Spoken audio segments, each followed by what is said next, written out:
अत्योद्यण्डं ताण्डवं गौरचन्द्र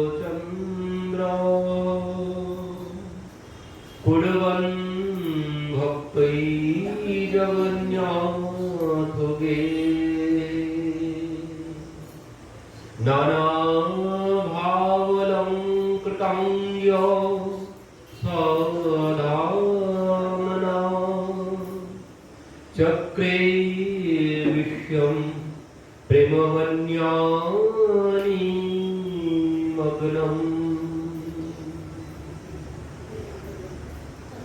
अत्तद्दण्ड्यं ताण्डवं गौरचन्द्र कुर्वन् भक्तैः जगन्नाथगेः नानाभाव अलङ्कृताङ्ग्य साधम्ना चक्रे विश्वं प्रेमवन्यानिमग्नम्। एकादश परिच्छेद मध्यलीलाते कविराज गोस्वामी भूमिकातेই বলছে अत्योद्दण्ड्यं ताण्डवं गौरचन्द्र कुर्वन् भक्तैः जगन्नाथगेः। महाप्रभु जगन्नाथের মন্দিরে গিয়ে প্রভুকে দর্শন করে অত্যুদ্দণ্ড্যম অত্যাধিক উদ্দণ্ড নৃত্য করতে শুরু করেছেন। তাণ্ডবম গৌরচন্দ্রম বলছেন গৌরচন্দ্র তিনি অতি উদ্দণ্ড তাণ্ডব নৃত্য করতে শুরু করেছেন। নানা ভাব অলঙ্কৃতম ইয়ঃ সাধম্না চক্রে বিশ্বম প্রেম বন্যা নিমগ্নম। আর তিনি কি করছেন নানাবিধ ভাব দ্বারা অলঙ্কৃত হইয়াছে শ্রী অঙ্গ যাহার তাদৃশ গৌরচন্দ্র মাধুর্য প্রভাব দ্বারা বিশ্বম মানে বিশ্ববাসীকে জনসমূহকে প্রেম বন্যা নিমগ্নম প্রেমের দ্বারা সমস্ত বিশ্ববাসীকে নিমগ্ন করছেন। কেন বলছে মহাপ্রভু আজ এত আনন্দ পেয়েছেন? কেন আনন্দ পেয়েছেন? তিনি আনন্দ পেয়ে উদ্দণ্ড তাণ্ডব নৃত্য করতে শুরু করেছেন। কুর্বান ভক্তই জগন্নাথ গেহে জগন্নাথের মন্দিরে ভক্তদেরকে দর্শন করে নানা ভাব অলঙ্কৃতাঙ্গ সাধম্না চক্রে বিশ্বম প্রেম বন্যা নিমগ্নম প্রেম বন্যায় সমস্ত জগৎবাসীকে যেন ভাসিয়ে নিয়ে যাচ্ছেন তিনি। এত আনন্দ কেন পেয়েছেন? কারণ মহাপ্রভু আজ ভক্তদেরকে পেয়েছেন, নিজের অন্তরঙ্গ ভক্ত।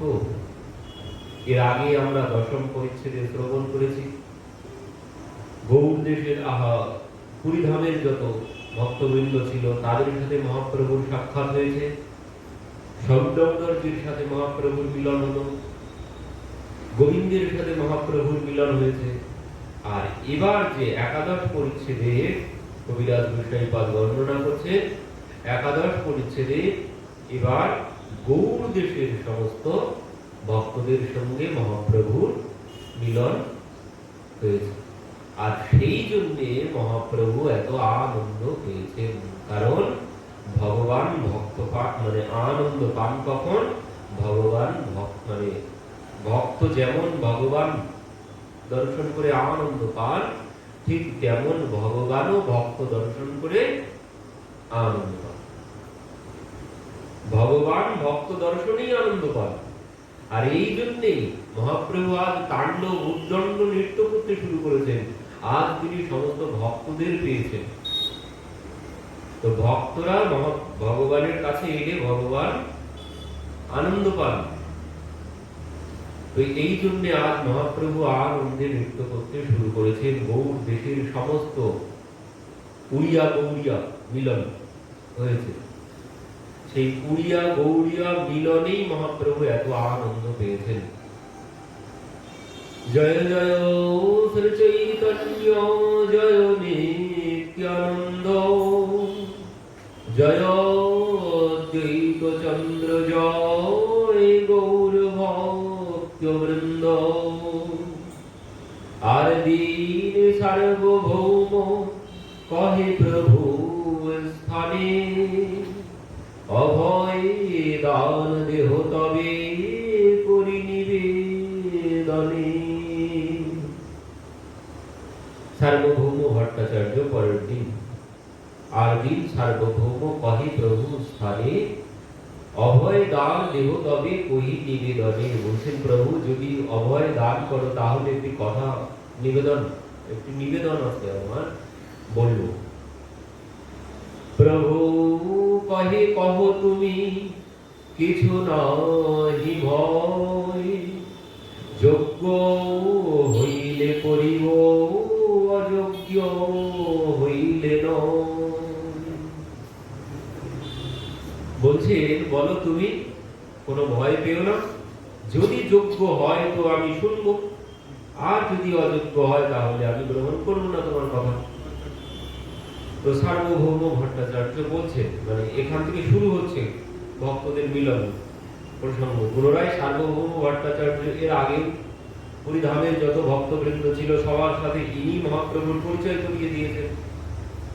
এবারও ঠিক একইভাবে সার্বভৌম ভট্টাচার্য প্রভুর কাছে আছেন।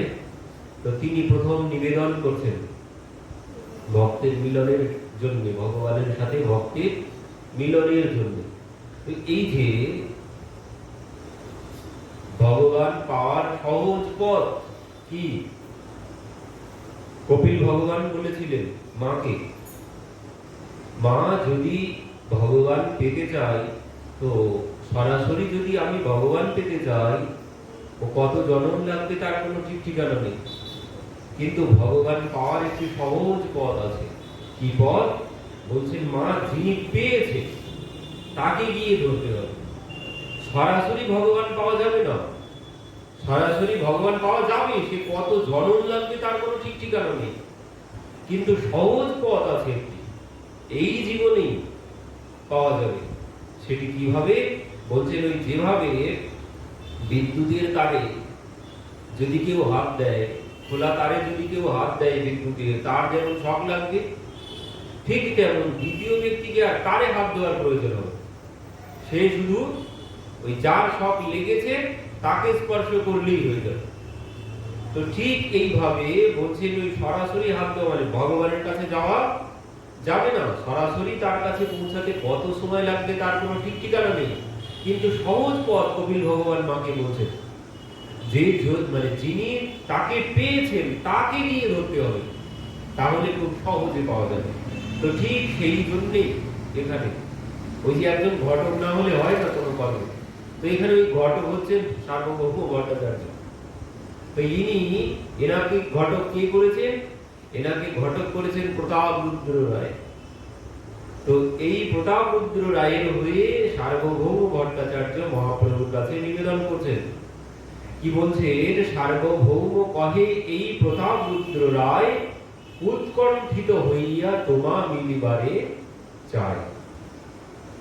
কারণ ভগবান তো পেয়েই গেছে সার্বভৌম ভট্টাচার্য, এবার রাজা প্রতাপরুদ্র এনাকে ধরেছেন, সরাসরি তো মহাপ্রভুকে পাওয়া যাবে না। তো এই জন্য ইনি ঠিক তার ভক্তকে ধরেছেন।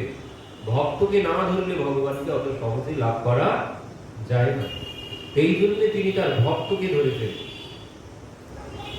কর্ণে হস্ত দিয়া প্রভু স্মরে নারায়ণ, সার্বভৌমে কহে কহ অযোগ্য বচন। প্রভু কানে হাত দিয়েছেন, দিয়ে নারায়ণ নারায়ণ নারায়ণ নাম বলছে। কেন বলছেন? সার্বভৌমে কহে কহ অযোগ্য বচন, তুমি বড় অযোগ্য কথা বলে ফেলেছ, এ কথা আমার সম্মুখে বলা তোমার উচিত হয়নি। সন্ন্যাসী বিরক্ত আমার রাজ দর্শন, স্ত্রী দর্শন সম বিষয়ের ভক্ষণ। কি বলছেন? সন্ন্যাসী বিরক্ত আমার রাজ দর্শন, স্ত্রী দর্শন সম বিষের ভক্ষণ। যিনি সন্ন্যাসী, যিনি সর্বত্যাগী, তার রাজ দর্শন আর স্ত্রী দর্শন মানে বিষয়ী দর্শন আর স্ত্রী দর্শন বলছেন কেমন বিষ পানির সমান। যিনি চৈতন্য চন্দ্রময় নাটকেও এখানে বলা আছে, বলছে নিষ্কিঞ্চনস্য ভগবদ ভক্তজন সুসখ্যস্ব পরম পরম জিগমীশ্বর ভবসাগরস্ব সন্ধ্যদর্শনম বিষয়ীনামথো যোষিতং চ হস্ত্য হস্ত্য বিষয় ভক্ষণোপ্যায় সাধু। কি বলছে? নিষ্কিঞ্চনস্য ভগবত ভক্ত জনেষু সখ্যস্ব পরম প্যরম জিগমীশ্বর ভবসাগরস্ব সন্দর্শনম বিষয়ী নাথম যোষিতাঞ্চ হা হস্ত্য হস্ত বিষয় ভক্ষণ ইয়ক্য সাধু। কি বলছে? নিষ্কিঞ্চন ভগবত ভক্ত জনেষু সখ্যম, মানে যিনি ভগবানের সাথে সম্পর্ক করতে চায়, যিনি নিষ্কিঞ্চন, ভগবানকে যিনি পেতে চায়। পারম পরম বলছেন এই সংসার সমুদ্র যিনি পার হতে চায়, যিনি নিষ্কিঞ্চন সংসার সমুদ্র পার হয়ে ভগবানকে যিনি পেতে চান, সন্দর্শনম বিষয়ী নামথ যোষিতাঞ্চ হা হস্ত্য হস্ত বিষয় ভক্ষণোপ্যায় সাধু। বলছেন তার কাছে যিনি সর্বত্যাগী, সবকিছু ত্যাগ করেছেন ভগবান পাওয়ার জন্য, তার কাছে স্ত্রী দর্শন, বিষয়ীর দর্শন বিষ পানির সমান। চৈতন্য চন্দ্রোদয় নাটকে এই কথা বলা হয়েছে। তো মহাপ্রভু এই ত্যাগী ব্যক্তি বিষয়ীর দর্শন উচিত নয়, বলছেন কেমন বিষ ভক্ষণের সমান। সর্প, যেমন সর্প দর্শন করলে ভয় সবাই পায়, সর্প দর্শন করলে ভয় পায় সবাই, ঠিক তেমন সর্প যদি নাও হয়, সর্পের মতো কিছু দেখলেও, হঠাৎ যদি সর্পের মতো কিছু দেখি তাও ভয় লাগে।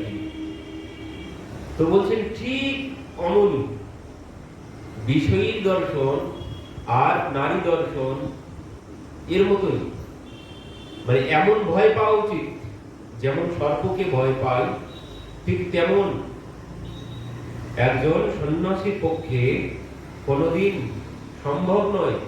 তো তুমি যে কথা বলেছ আর বলো না। মহাপ্রভু কানে হাত দিয়েছেন, কি বলছেন? সার্বভৌম কহে সত্য তোমার বচন, জগন্নাথ সেবক রাজ কিন্তু ভক্তোত্তম। প্রভু কহে তথাপি রাজ কাল সর্পাকার, কাষ্ঠ নারী স্পর্শে জয়ছে উপজে বিকার। কাষ্ঠ নারী দর্শন করলেও বিকার যাবে, কাষ্ঠের নারী দর্শন করলেও, বলছেন সুন্দর করে সাজগোজ করা কাষ্ঠের প্রতিমা দর্শন করলেও সেখানেও বিকার আছে। তো এই জন্যে এই কথা তুমি বলো না, আমার পক্ষে সম্ভব।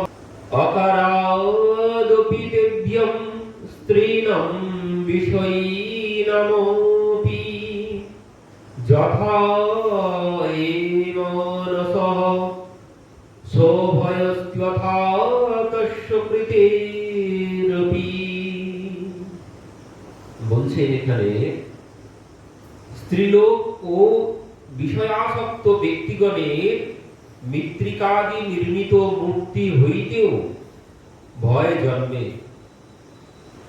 বলছেন কি, স্ত্রীলোক আর বিষয়াসক্ত ব্যক্তিদিগের মৃত্তিকাদি নির্মিত মূর্তি হইতেও যেমন সর্প হইতে মনের ক্ষোভ বা ভয় জন্মে, তদ্রূপ সর্প আকৃতি হইতেও ভয় জন্মে। প্রকৃত সাপ দেখিলে তো লোকের ভয় জন্মে, সাপের কোনো প্রতিমূর্তি দেখিলেও প্রকৃত সর্পের স্মৃতিতে লোকের ভয় জন্মে। তদ্রূপ যাহারা ভগবৎ ভজনে উন্মুখ হইয়াছেন, চিত্তকে যাহারা ভগবানকে বসিয়েছেন চিত্তে যারা, বললেন তাদেরকে ঠিক অমন দূরে থাকতে হবে। যেমন সর্প দর্শন করলেই ভয় লাগে, আর সর্প দর্শন করতে হয় না, সর্পের মতো কিছু দর্শন করলেও ভয় হয়, ঠিক তেমন যিনি সর্বত্যাগী তারা সবাই অমনই ভয় পায়। বিষয়ী দর্শন করলে, স্ত্রী দর্শন করলে যিনি সর্বত্যাগী তারা ঠিক অমনই ভয় পায়। তো মহাপ্রভু কি জন্য এই কথা বলছেন? মহাপ্রভু শিক্ষা দেওয়ার জন্য, যিনি সব ত্যাগ করে ভগবান পেতে চান তাকে এমনই ভয় পেতে হবে। বিষয় থেকে তাদেরকে এমনই ভয় পেতে হবে যারা সন্ন্যাস গ্রহণ করবেন। কিন্তু এ বড় কঠিন, এই জন্যই মহাপ্রভু বলেই দিয়েছেন যে সন্ন্যাস, কলিযুগে সন্ন্যাস চলবে না। কলিযুগে সন্ন্যাস রক্ষা করা বড় কঠিন। ওইছে বাদ পুনরপি মুখে না আনিবে, পুনঃ যদি কহ আমা এথা নাহি দেখিবে। মহাপ্রভু বলছে এই কথা তুমি যদি এরপরে আর বলো, আমি আর এখানে থাকবো না, তুমি আর এখানে আমাকে দর্শন করতে পারবে না, আমি আর এখানে থাকবো না, এই স্থান ছেড়ে চলে যাব, যদি তুমি বলো এই রাগ দর্শনের কথা।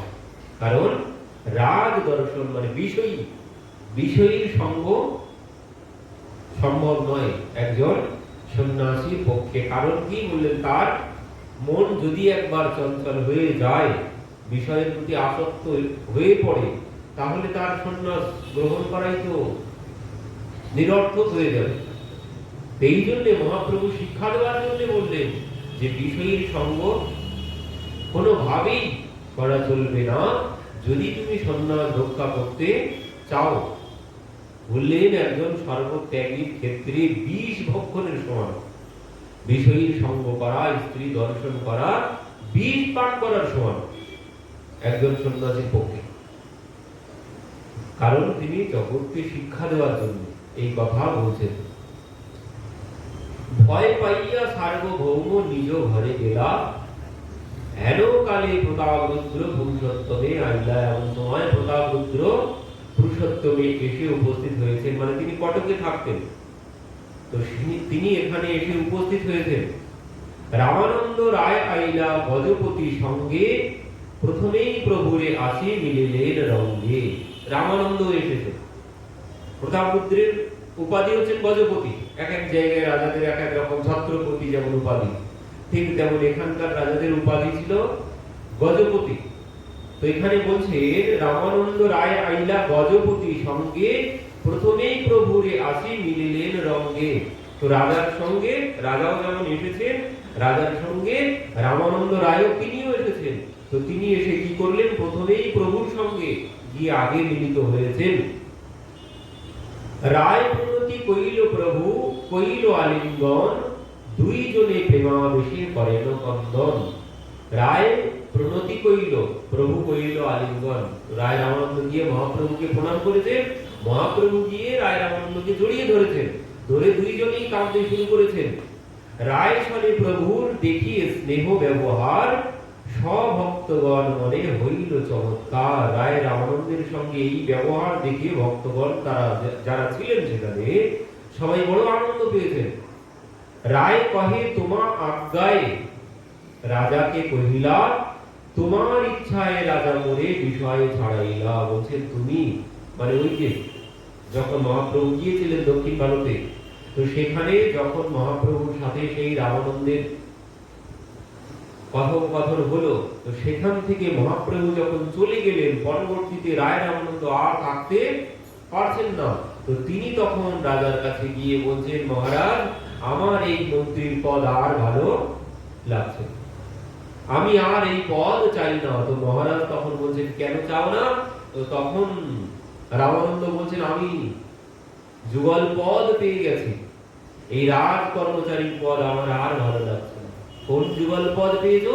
তো বলছেন আমি মহাপ্রভুর যুগল পদ পেয়ে গেছি, এই পদ আমি আর চাই না। তো এই কথা শ্রবণ করে আমি কহিল আমা হইতে না হয় বিষয়, চৈতন্য চরণের রহ যদি আজ্ঞা হয়। বলছেন আমি আর এই বিষয়ের মধ্যে আর আমি থাকতে পারছি না, আপনি আজ্ঞা দিন, আমি ওই চৈতন্য চরণ ওই পদ আমি এবার ওই পদে গিয়ে আশ্রয় গ্রহণ করব। তোমার নাম শুনি রাজা আনন্দিত হইলা, আসন হইতে উঠি মোরে আলিঙ্গন কইলা। মানে দেখুন, প্রথমে তো সার্বভৌম ভট্টাচার্য রাজার হয়ে কথা বলেই গেছে, এবার কি হয়েছে, প্রতাপ আহা রামানন্দ এসে রাজার গুণগান করতে শুরু করে দেন। ইনি এসে আগে গুণগান করে গেছেন, তো সেখানে বলছেন তুমি যদি নাম করো দ্বিতীয়বার আমার সম্মুখে, আমি আর এখানে থাকবো না। এমন ঘটনা ঘটেছে পরবর্তীতে আবার সঙ্গে সঙ্গে রামানন্দ এসে উপস্থিত হয়েছে, সেও মহারাজের কথাই বলতে শুরু করেছে। তো এবার তোমার নাম শুনি রাজা আনন্দিত হইলা, আসন হইতে উঠি মোরে আলিঙ্গন কইলা। বলছেন আমি যখন তোমার কথা বলেছি রাজার কাছে গিয়ে, রাজা বড় আনন্দ পেয়েছেন, পেয়ে রাজা এসে আমাকে জড়িয়ে ধরেছেন। তোমার কথা যখন বলেছি, আমি তোমার চরণে আশ্রয় গ্রহণ করবো, এই কথা যখন আমি রাজাকে বলেছি, তো তোমার নাম শুনি হইল প্রেম আবেশে, মোর হাতে ধরি কহে প্রীতি বিশেষে। বলছেন তিনি ভাবে গদগদ হয়ে আমার হাত ধরে বলছেন কি, তোমার যে বর্তন তুমি খাও সেই বর্তন, নিশ্চিন্ত হইয়া সেব প্রভুর চরণ। মহারাজের গুণের কথা বলছেন। রামানন্দ গিয়ে কি বলেছেন যে মহারাজ আমার এই মন্ত্রীর পদ আর ভালো লাগছে না, তো আমি আর এই কাজ করব না, আপনি আমাকে কৃপা করে মুক্ত করে দিন, আমি মহাপ্রভুর চরণে গিয়ে আশ্রয় গ্রহণ করব। এই কথা যখন বলেছেন, রাজা কি বলছেন, রাজা ওনার হাত ধরেছেন, ধরে বলছেন যে দেখো তোমার কোনো চিন্তা করতে হবে না, তুমি যে পারিশ্রমিক পাও মাসে মাসে রাজকোষ থেকে তোমাকে যে মাইনা দেওয়া হয়, সেই মাইনাই তোমাকে দেওয়া হবে, তোমার কোনো চিন্তা করতে হবে না, আর তোমার এখানে আসতেও হবে না। কি করো, বলছে তুমি গিয়ে সেই চৈতন্যের চরণ সেবা করো, মাইনে তুমি মাসে মাসে পেয়ে যাবে, তোমাকে আসতেও হবে না, বাড়িতে চলে যাবে, মাস শেষ হলে মাইনা বাড়িতে চলে যাবে, তুমি যাও চৈতন্যের চরণ সেবা করো। তো বলছেন এই যদি কারোর উপরে ভগবানের কৃপা হয় না, জগৎ সবার কৃপা তার উপরে হয়, মানে যিনি ভগবানের কৃপা একবার লাভ করবে, জগৎ সবাই তাকে ভালোবাসবে। জগতের কাছে ভালো হওয়া যাবে না, জগতের কাছে ভালো হওয়া যায় না, জগতের কাছে ভালো হতে গেলে আগে ভগবানের কাছে ভালো হতে হবে, ভগবানের প্রিয় হতে হবে, তাহলে জগৎ সবাই তোমাকে ভালোবাসবে। সেই জন্য জগতে এক দুই জনের কাছে ভালো হতে চেষ্টা করে কোনো লাভ নেই। যদি ভগবানের প্রিয় হতে পারি, যদি একবার ভগবানের প্রিয় হতে পারি, সমস্ত জগতের প্রিয় হয়ে যাব আমি। আলাদা আলাদা করে কারোর কাছে ভালো হওয়ার হতে যেতে হবে না আমাকে। তো মহারাজ এনাকে বলে দিলেন যাও, তুমি চলে যাও, চৈতন্যের চরণ সেবা করো, মাসে মাসে তোমার যে মাহিনা আমি সেই মাহিনাই তোমাকে বাড়িতে পাঠিয়ে দেব। তো আমি ছাড় যোগ্য নাহি তার দর্শনে, তারে যে সেবে তার সফল জীবনে। মহারাজ প্রতাপরুদ্র বলছেন, একজন রাজার কথা শুনুন, আমাদের 2-4 টাকা হয়ে গেলেই তো আর মাটিতে পা পড়ে না, ও ভগবান ভগবান বান্দা ওসব কোনো কিছু নেই, আমি ভগবান, সেই হিরণ্যকশিপুর মতো, তোর ভগবান আমার কে, আমি ভগবান, আমার নাম কর। এমন অবস্থা হয় জগতে, যদি 2-4 টাকা হয়ে যায় নিজেকেই ভগবান ভাবতে শুরু করি। আর এই মহারাজ প্রতাপরুদ্র তিনি কি বলছেন, আমি ছাড় যোগ্য নাহি তার দর্শনে। বলছেন আমার তো সৌভাগ্য নেই তার দর্শন করার, তো তারে যেই সেবে তার সফল জীবনে। বলছেন তার জীবন সফল, যিনি তার সেবা করেন। রায় রামানন্দকে বলছেন মহারাজ, আমি তো তার দর্শন পাবো না, আমার ভাগ্যে নেই, তো তুমি তার চরণ সেবা করো, আর যে তার চরণ সেবা করতে পেরেছে বা পারে তারই জীবন একমাত্র সফল, তার জন্ম সার্থক হয়েছে যিনি চৈতন্য চরণে আশ্রয় গ্রহণ করতে পেরেছেন। এই জন্য প্রহ্লাদ মহারাজ বলেছিলেন যে দেবাসুর মনুষ্য যক্ষ গন্ধর্ব এবচ ভজন মুকুন্দ চরণ তস্তিমান সদয়থা বয়ম। বলছেন সবার কর্তব্য ভগবানের সেবা করা। তো মহারাজের মতো ব্যক্তি তিনি বলছেন যে তোমার জীবন সফল তুমি তার চরণ সেবা করো। তো যিনি তার চরণ সেবা করেন, তার চরণে আশ্রয় গ্রহণ করতে পারেন, তারই জন্ম একমাত্র সফল, আর সব বিফলে জন্ম গেল। যারা মনুষ্য শরীর লাভ করে ভগবানের ভজনা না করলে তাদের জন্ম সব বিফলেই গেল। মহারাজ বলছেন পরম কৃপালু তেহ ব্রজেন্দ্র নন্দন কোন জন্মে মোরে অবশ্য দিবেন দর্শন। মহারাজ বলছেন, কি বলছেন? পরম কৃপালু, আহা কৃষ্ণ করুণার সিন্ধু, তিনি করুণার সিন্ধু। পরম কৃপালু তেহ ব্রজেন্দ্র নন্দন, তিনি কৃষ্ণ, তিনি ব্রজেন্দ্র নন্দন। কোন জন্মে মোরে অবশ্য দিবেন দর্শন, কোন না কোন জন্মে তিনি আমাকে কৃপা করবেন। যে তাহার প্রেমার্থী দেখিল তোমাতে, তার এক লেশ প্রীতি নাহি আমাতে। দেখুন কি বলছে রামানন্দকে, সে বলছে তোমার প্রতি মহারাজের যে প্রেম, সেই প্রেমের এক বিন্দু আমার মধ্যে নেই। আর এই যে প্রতাপ রুদ্রের যে এই কথা, ভগবান আর দূরে থাকতে পারেন? কি বলছেন? পরম কৃপালু তেহ ব্রজেন্দ্র নন্দন কোন জন্মে মোরে অবশ্য দিবেন দর্শন। এই যে আশা, বিশ্বাস আছে, আর এই বিশ্বাসই তাকে পাওয়া যায়। ওই যে একটি গল্প আছে খুব সুন্দর, দুইজন ব্যক্তি, মানে একদিন দেবর্ষি নারদ পথে চলেছে, যেতে যেতে দেখছেন যে একজন ব্যক্তি তপস্যা করছেন। তো দেবর্ষি নারদকে দর্শন করে বলছেন, আসুন আসুন দেবর্ষি। তো দেবর্ষিকে গিয়ে প্রণাম করেছেন। তো বলছেন, বলুন আমি কতদিন পরে ভগবান পাবো? তো বলছেন, আমি তো বলতে পারবো না, তো তবে আমি এরপরে যখন আসবো প্রভুর কাছ থেকে শুনে তোমাকে এসে বলে যাব কবে তোমাকে প্রভু কৃপা করবে। আবার কিছু দূর চলেছেন, চলতে চলতে আর একজনকে দর্শন করেছেন, সেও গাছতলায় বসে বসে ভজন সাধন করছেন। তো দেবর্ষিকে প্রণাম করে বলছেন, দেবর্ষি বলুন প্রভুর দর্শন আমি কবে লাভ করব? তো বলছেন, ঠিক আছে আমি শুনে এসে বলবো।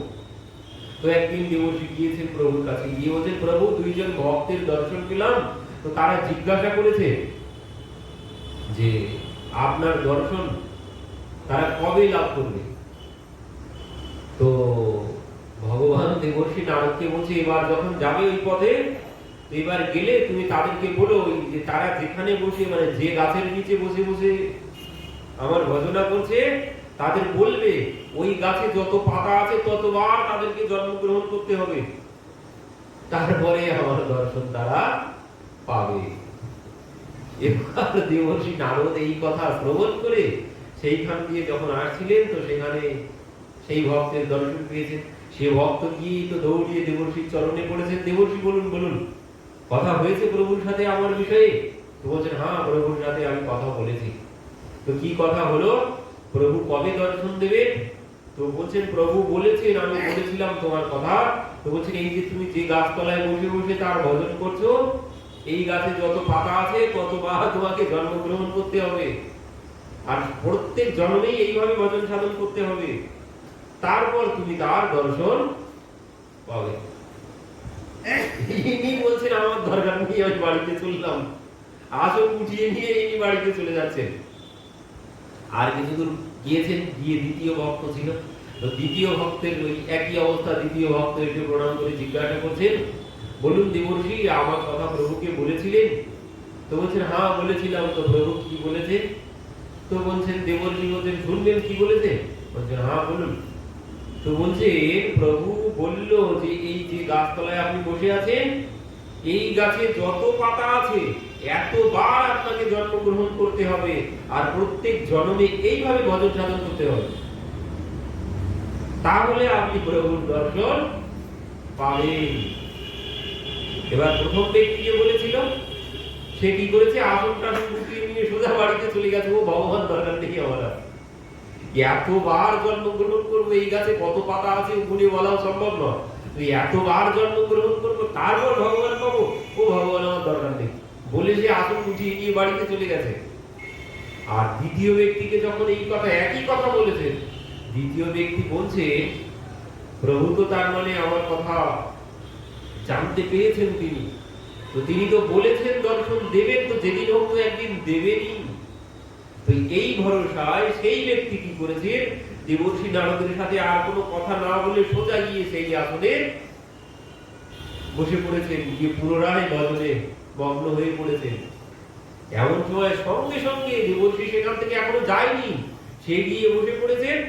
এমন সময় সেখানে চতুর্ভুজ নারায়ণ ভগবান কি জয়, ভগবান এসে আবির্ভূত। দেবর্ষি বলছেন, কি ব্যাপার প্রভু, আপনি তো বললেন একরকম, কাজের বেলায় কি হলো?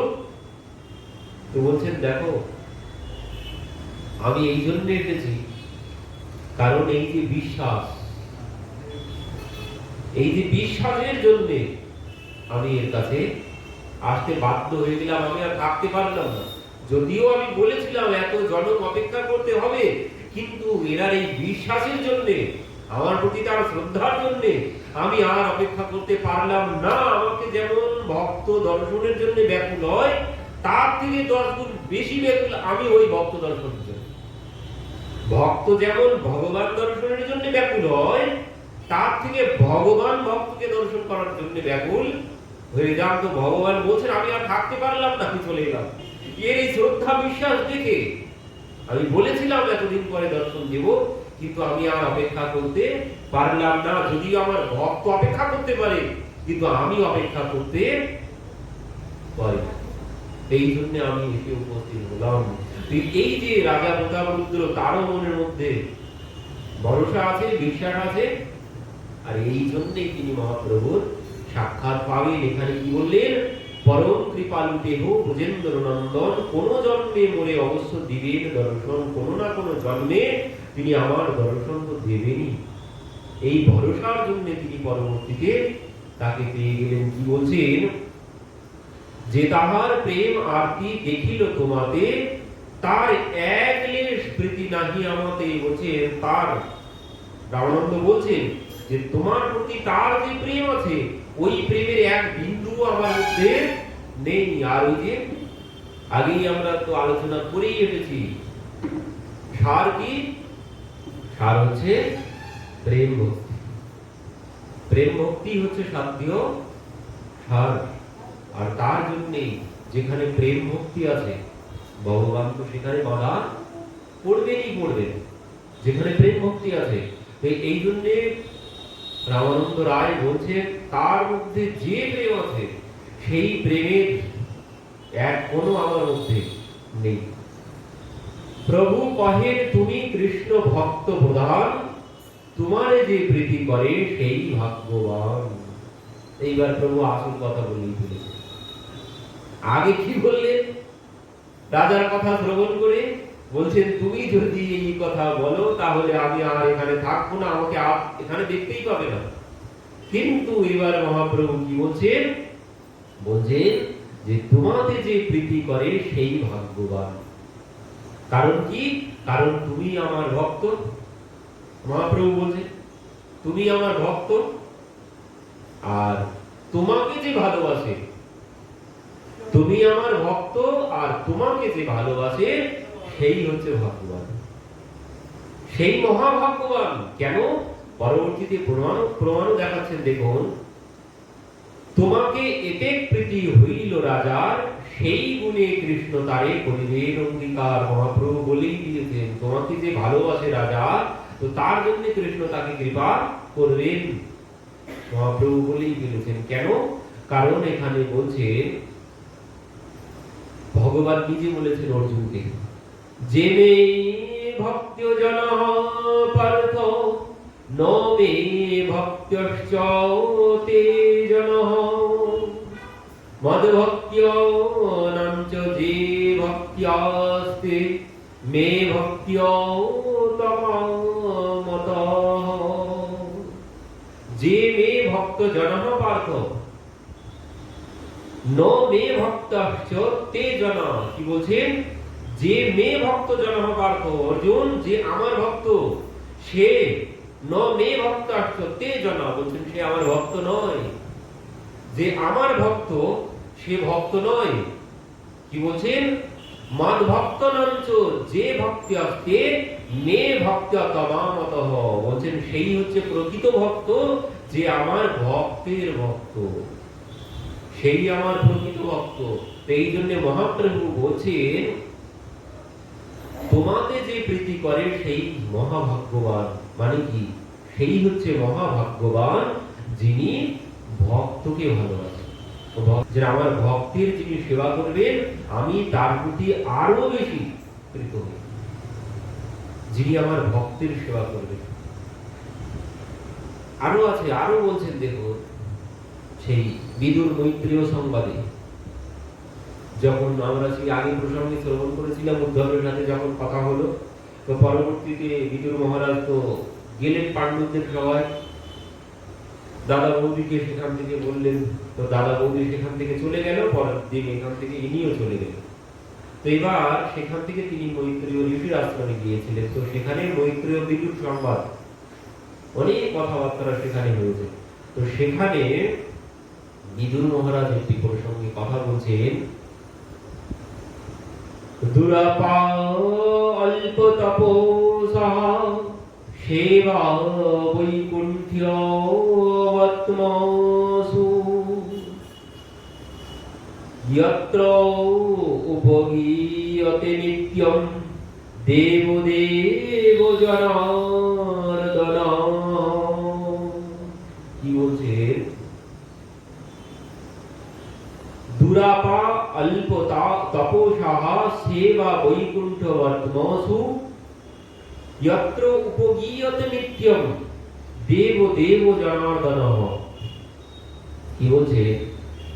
বলছে যাহারা সর্বদা দেবদেব জনার্দনের গুণগান করে, যারা সর্বক্ষণের আগে এক প্রসঙ্গে বলছিলাম, মানে জগতে শ্রেষ্ঠকে, শ্রেষ্ঠ হচ্ছে মানুষ জগতে, তো বলছেন সেই মানুষের মধ্যে শ্রেষ্ঠ কে? মানুষের মধ্যে শ্রেষ্ঠ সেই যিনি ভগবানের নাম আশ্রয় করেছেন। তো বললেন তার মধ্যে শ্রেষ্ঠ কি? বলছেন তার মধ্যেও আর একজন শ্রেষ্ঠ আছে, যিনি 24 ঘন্টা খাইতে শুইতে যথাযথা নাম লয়, যিনি 24 ঘন্টা সর্বক্ষণ ভগবানকে মনে রাখেন, সেই হচ্ছে সবার থেকে শ্রেষ্ঠ। মানে মনুষ্য সর্বশ্রেষ্ঠ জনী, বড় ভাগ্য মনুষ্য তার পাওয়া, মানুষ তার পাওয়া, যে এত বড় ভাগ্যের ফল মনুষ্য শরীর পেয়েছি। তার মধ্যে বলছেন মনুষ্য জনী শ্রেষ্ঠ। তো বললেন ওই সেই মানুষের মধ্যে শ্রেষ্ঠ যিনি ভগবানের নাম আশ্রয় করেছেন। তো বলছেন তার উপরে কেউ শ্রেষ্ঠ আছে? বলছেন হ্যাঁ, তার উপরেও শ্রেষ্ঠ আছে, যিনি সর্বক্ষণ ভগবানের নাম আশ্রয় করে থাকে। তিনি মানুষ নয়, যিনি সর্বক্ষণ ভগবানকে স্মরণ করেন, সর্বক্ষণ নামের মধ্যে ডুবে থাকে, তিনি মানুষ নয়। মানুষ তারা তো নয়, দেবতার বেশে দিয়ে যায়। আহা, মানুষের বেশে দিয়ে যায় তারা দেবতার পরিচয়। হরিদাস ঠাকুরের ক্ষেত্রে এই প্রসঙ্গ, মানে এই গানটা উপরে কেউ যেন রচনা করেছেন, মানুষ তারা তো নয়, তারা মানুষ নয়, মানুষের বেশে দিয়ে যায় তারা দেবতার পরিচয়। দেবতা নয়, তার থেকে উপরে যিনি সর্বক্ষণ ভগবানের নাম জপ করবেন, 24 ঘন্টা যিনি ভগবানকে ভুলে যান না, ঘুমের মধ্যেও যিনি ভগবানকে মনে রাখেন, যে তিনি মানুষ নন, তিনি ভগবান নিজেই বলেছেন। ওই যে তুলসীদাসজিও বলেছেন, তুলসীদাসজি বলছেন সেই উল্টা নাম জপত জগ জানা বাল্মীকি ভাই ব্রহ্ম সমানা, মানে ব্রহ্মের সমান হয়ে গেছে উল্টা নাম জপ করে। সে রাম বলতে পারেনি, মরা মরা জপ করতে করতে সে ব্রহ্মের সমান হয়ে গেছে, মানে কি ভগবানের সমান হয়ে গেছে ভগবানের নাম জপ করে। মানুষ থাকে না, যিনি 24 ঘন্টা নাম আশ্রয় করে থাকবেন, তিনি আর মানুষ থাকবেন না, তিনি ব্রহ্মের সমান হয়ে যাবেন। আর মহাপ্রভু কি বলছেন? মহাপ্রভু বলছেন তৃণাদপি শুনিছেন তরুরীব সহিষ্ণুনা অমানীন মান দিন কীর্তনীয় সদা হরি। সে কীর্তনীয় আর কীর্তনীয় থাকবে না, সে ভগবানের সমান সদা হরি হয়ে যাবে, সে ভগবানের সমান হয়ে যাবে যিনি সদা সর্বক্ষণ এই গুণ গুলো যার মধ্যে থাকবে। তো বলছেন এই গুণ এমনিতেই তার মধ্যে চলে আসবে, যিনি 24 ঘন্টা নাম আশ্রয় করবেন, যিনি 24 ঘন্টা নাম করতে পারবেন তার মধ্যে এই গুণ এমনিতেই চলে আসবে, আর সে আর মানুষ থাকবে না। তো এখানে কি বলছে বিদুর মহারাজ? বলছেন যাহারা সর্বদা দেবদেব জনার্দনের গুণগান করেন, যারা সর্বক্ষণ ভগবানের গুণগান করেন, যারা ভগবানের নাম করেন, ভগবত প্রাপ্তির পরমার্থ রূপ সেই ভক্তদিগের সেবা। যে যারা ভগবানের গুণগান করেন তারা কি বলছেন? তারা ভগবানকে পাওয়ার পথ। যারা ভগবানের গুণগান করেন তারা হচ্ছেন ভগবানকে পাওয়ার পথ করে দেন। আর যারা ভগবানকে সর্বক্ষণ ভগবানের গুণগান করেন, যারা সর্বক্ষণ ভগবানের নাম করেন, সেই ভক্তদিগের সেবা অল্প পুণ্য গতম রাজন। বলছেন অল্প পুণ্যে নৈব চ, কোনদিন সম্ভব নয়। অল্প ভাগ্যে এমন ভক্তের সেবা করা সম্ভব নয়। বলছেন সেই ব্যক্তিগণের পক্ষে বড় দুর্লভ, যিনি কি বলছে? অল্প পুণ্য ব্যক্তিগণের পক্ষে দুর্লভ সেই ব্যক্তিগণের সেবা, যারা সর্বক্ষণ ভগবানের নাম করেন, ভগবানের গুণগান করেন, তাদের সেবা অল্প ভাগ্যে সম্ভব নয়। স্বয়ং ধর্মরাজ বলছেন, স্বয়ং ধর্মরাজ বিদুর মহারাজ তিনি বলছেন যে যিনি সেবা করা সবার ভাগ্যে সম্ভব নয়, বড় দুর্লভ। তো এখানে ভগবান কি বলছেন? ভগবান বলছেন যে আমার অমন ভক্তের যিনি সেবা করবেন সেই আমার কাছে প্রিয়। যিনি আমার ভক্তের সেবা করবেন, যিনি আমার সেবা করবেন সে আমার প্রিয় নয়, যিনি আমার ভক্তের সেবা করবেন সেই আমার প্রিয়। তো ভগবানের প্রিয় হতে গেলে কি করতে হবে? তার এই ভক্তকেই ধরতে হবে, তার ভক্তের সেবা করতে হবে, তাহলে ভগবান প্রসন্ন হবে। ভগবানের সেবায় ভগবান প্রসন্ন হন। ভগবান প্রসন্ন হন যখন তার ভক্তের সেবা করা হবে। ভগবান এই জন্য বললেন সে আমার ভক্ত নয়। তো এখানে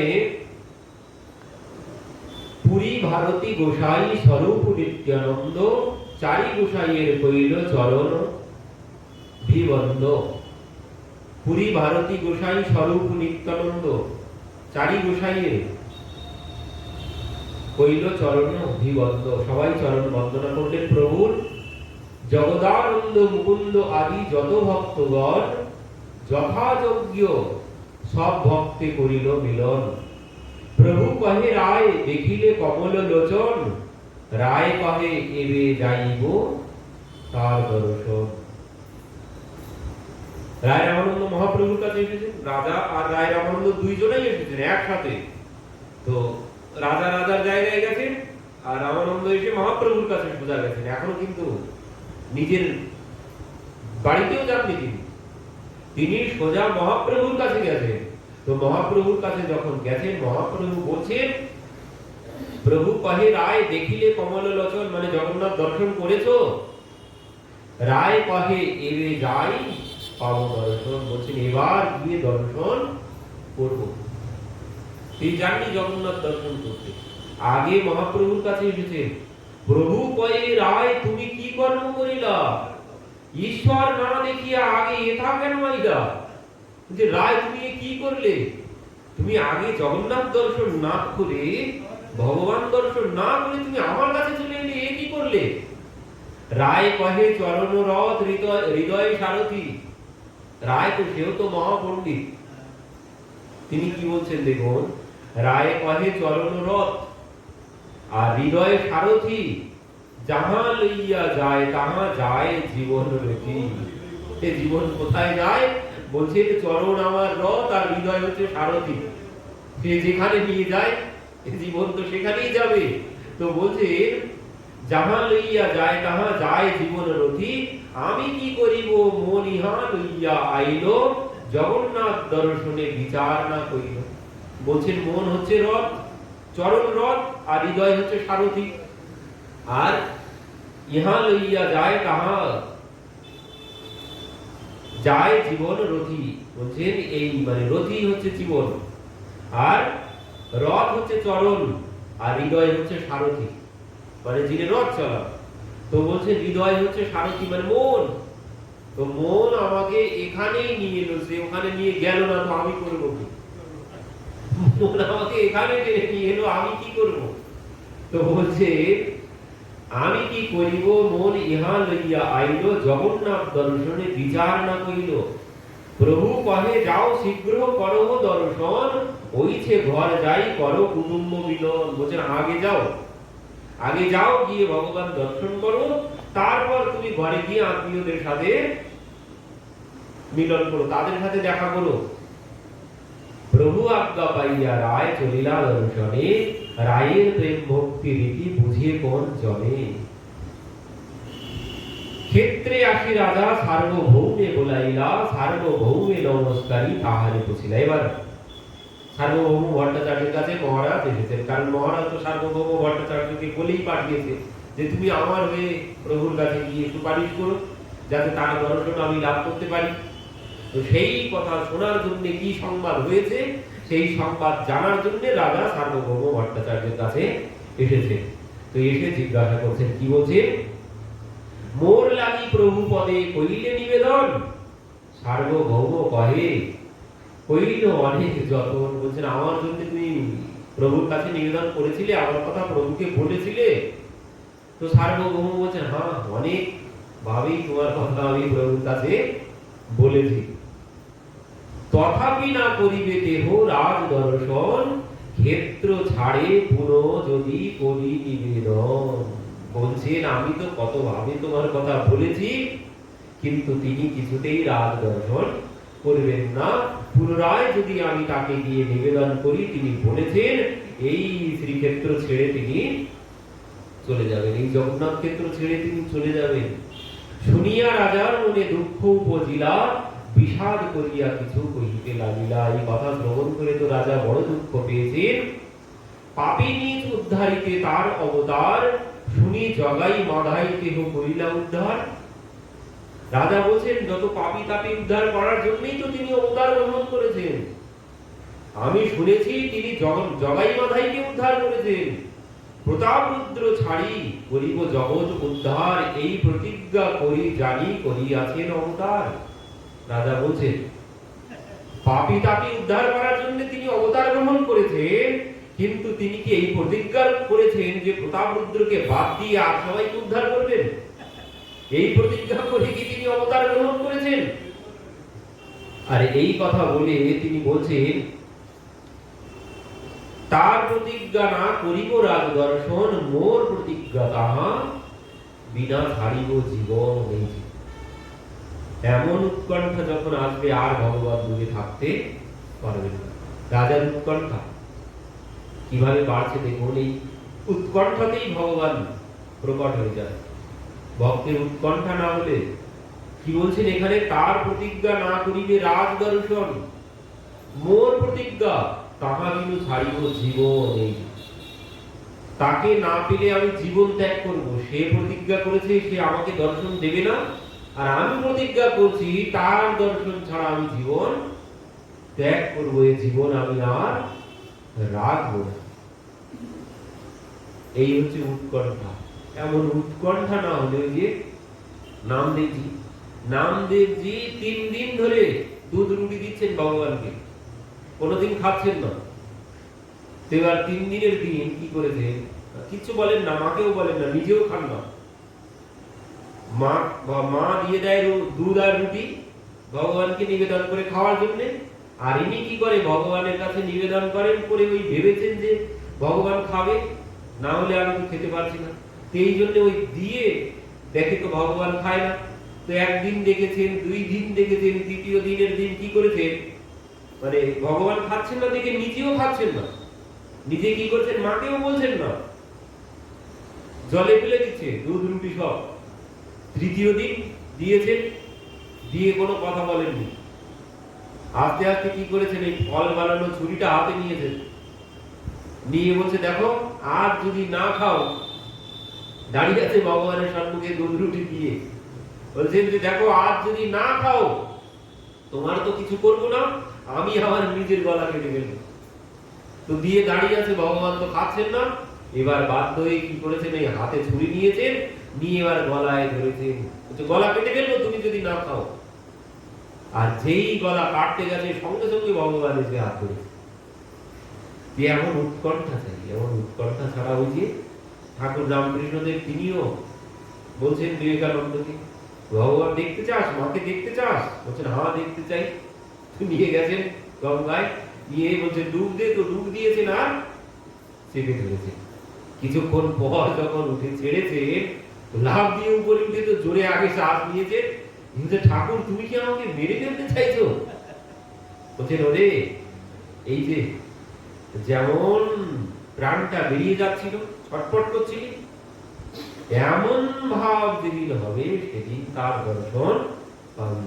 এমন ভাব ছাড়া তার বিহনে যে প্রাণ বেরিয়ে যাচ্ছে, আর থাকতে পারছি না, এমন ভাব যেদিন আসবে সেদিন তার দর্শন হবে।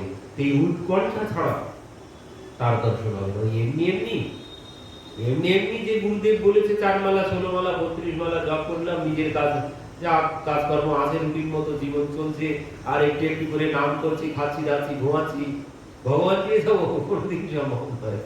ভগবান পেতে গেলে বলছেন এই নাম করতে করতে যদি উৎকণ্ঠা এমন হয়, তার প্রতি যেমন উৎকণ্ঠা গাড়ি বাড়ি অর্থ স্ত্রী পুত্রের জন্য যেমন উৎকণ্ঠা, অমর উৎকণ্ঠা যখন ভগবানের জন্য হবে, সেদিনই ভগবান দর্শন দেবেন, তার আগে তার দর্শন পাওয়া সম্ভব নয়। তাই যতই মালা জপ করি আর যতই যা কিছু করি, যতই নাম করি, যতই যা কিছু করি, যতদিন এমন উৎকণ্ঠা তাকে ছাড়া আর প্রাণ বাঁচছে না, এমন উৎকণ্ঠা যেদিন হবে সেদিন সঙ্গে সঙ্গে তিনি এসে দর্শন দেবেন। এখন তো উৎকণ্ঠা নেই, এখন তো এইসব নিয়ে ভালোই আছে, কোনো সমস্যা নেই, তার দর্শন পাওয়া যাবে না। এখন যেদিন আর এসব কিছুতে মন ভরবে না, শুধুমাত্র তোমাকে চাই, এসব আর কোনো কিছু চাই না, এসবে আর যখন মন ভরবে না, তখন যখন তার জন্য একমাত্র তুমি ছাড়া আমার আর কোনো কিছুতেই চলছে না, এমন লক্ষ্য যখন এক জায়গায় স্থির হবে, তখনই তার দর্শন পাওয়া যাবে। তো এখানে মহারাজ বলছেন ঠিক আছে, সে যদি প্রতিজ্ঞা করে থাকে আমাকে বাদ দিয়ে জগৎ উদ্ধার করবে, আমিও প্রতিজ্ঞা করছি, আমাকে যদি সে দর্শন না দেয় আমিও এই জীবন পরিত্যাগ করব। যদি সেই মহাপ্রভুর না পাই কৃপাধন, কিবা রাজ্য কিবা দেহ সব অকারণ।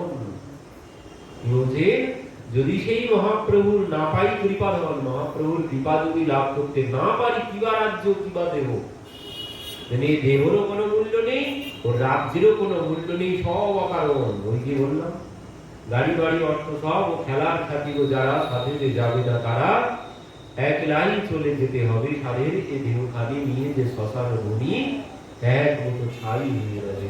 এ দেহের কোনো ধনানি ভৌম পশুমস্ত গোষ্ঠী বার্যা গৃহদ্বারি জন শ্মশানে দেহ স্থিতায়াম কর্মম সবচ্ছতি। যেন ধনানি ভৌম পশুমস্ত গোষ্ঠী গাড়ি বাড়ি যা আছে সব এখানেই পড়ে থাকবে, ও কোনো কাজে আসবে না, কেউ সাথে যাবে না। তো মহারাজও বলছে কিবা রাজ্য কিবা দেহ সব অকারণ, ও রাজ্যও কোনো দরকার নেই, রাজ্যেরও কোনো প্রয়োজন নেই, আর দেহ দিয়েও কোনো কিছু হবে না, দেহও কোনো কাজে আসবে না, রাজ্যও কোনো কাজে আসবে না, যদি তার কৃপা লাভ করতে না পারি। এই মনুষ্য শরীর পাওয়ার ওই একটি মাত্র কারণ, ও গাড়ি বাড়ি অর্থ সম্পদ সংসার আত্মীয় পরিজন এগুলো একটাও লক্ষ্য নয়। এই মনুষ্য শরীরের একটি মাত্র লক্ষ্য ভগবানকে পাওয়া। তার জন্যই এর আগে আমরা শ্রবণ করেছি প্রেম ভক্তি, আগে প্রেম ভক্তি লাভ, প্রেম ভক্তি ছাড়া তাকে কিছুতেই পাওয়া যাবে না। তো এই জীবনের একমাত্র উদ্দেশ্য হচ্ছে তার সাথে সম্পর্ক করা, ভগবানের প্রিয় হতে হবে। এত শুনি ভট্টাচার্য হইলা চিন্তিত, এত শুনি ভট্টাচার্য হইলা চিন্তিত, রাজার অনুরাগ দেখি হইলা বিস্মিত। রাজার এই অনুরাগ দেখে তিনি বিস্মিত হয়ে গেছেন। ভট্টাচার্য কহে দেব, না করহ বিষাদ, তোমার উপর প্রভুর হবে অবশ্য প্রসাদ। সার্বভৌম ভট্টাচার্য বলছেন, মহারাজ আপনি কষ্ট পাবেন না, বিষাদ করবেন না, আপনার উপরে অবশ্যম্ভাবী প্রভুর কৃপা হবে।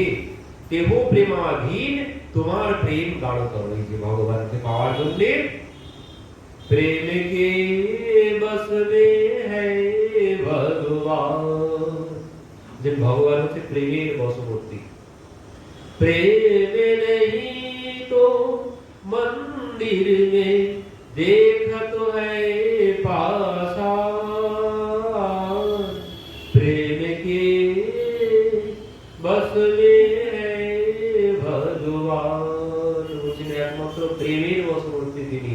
প্রেম যদি না থাকে মন্দিরে ওই পাষাণ ছাড়া অন্য কিছু দর্শন হবে না। এই জন্য ইনি কি বলছেন, তিহ প্রেমাধীন। এই জন্যই মহাপ্রভু বললেন প্রেম ভক্তি সাধ্যসার। প্রেম ভক্তি সাধ্যসার বললেন তিনি প্রেমের অধীন, আর তোমার তো প্রেম গাঢ়তর তার প্রতি। এই জন্য সার্বভৌম ভট্টাচার্য বলছেন অবশ্য করিবেন কৃপা তোমার উপর, তিনি অবশ্যই কৃপা করবেন। তোমার মধ্যে যে প্রেম আছে, সার্বভৌম ভট্টাচার্য বলেই দিলেন।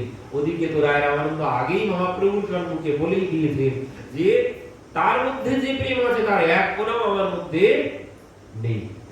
সার্বভৌম ভট্টাচার্য সেই অবস্থা দর্শন করে তথাপি কহিয়ে আমি এক উপায়, এই উপায়ে করো প্রভুর দেখিবে যা হয়। বলছেন আমি তোমাকে একটা পথ বলছি। কি? রথযাত্রা দিনে প্রভু সব ভক্ত লইয়া রথ আগে নৃত্য করে প্রেমাবিষ্ট হইয়া। বললেন রথের সময় প্রভু রথের আগে তো প্রেমে আবিষ্ট হয়ে নৃত্য করেন, প্রেমাবেশে পুষ্পোদ্যানে করেন প্রবেশ। সেই কালে তুমি একা ছাড়ি রাজবেশ, কৃষ্ণ রাস পঞ্চধ্বনি করিতে পঠন, এই কালে গিয়া প্রভুর ধরিবে চরণ। যেন আমি তোমাকে একটি পদ বলছি, শোনো। যখন মহাপ্রভু রথের আগে তো প্রেমাবেশে তিনি নৃত্য করেন, পরবর্তীতে যখন বিশ্রাম করতে যাবেন পুষ্পোদ্যানে, তুমি তখন ওই গোপী গীতের শ্লোক গাইতে গাইতে প্রভুর চরণে গিয়ে ধরো, প্রভু তোমাকে কৃপা করবে। এই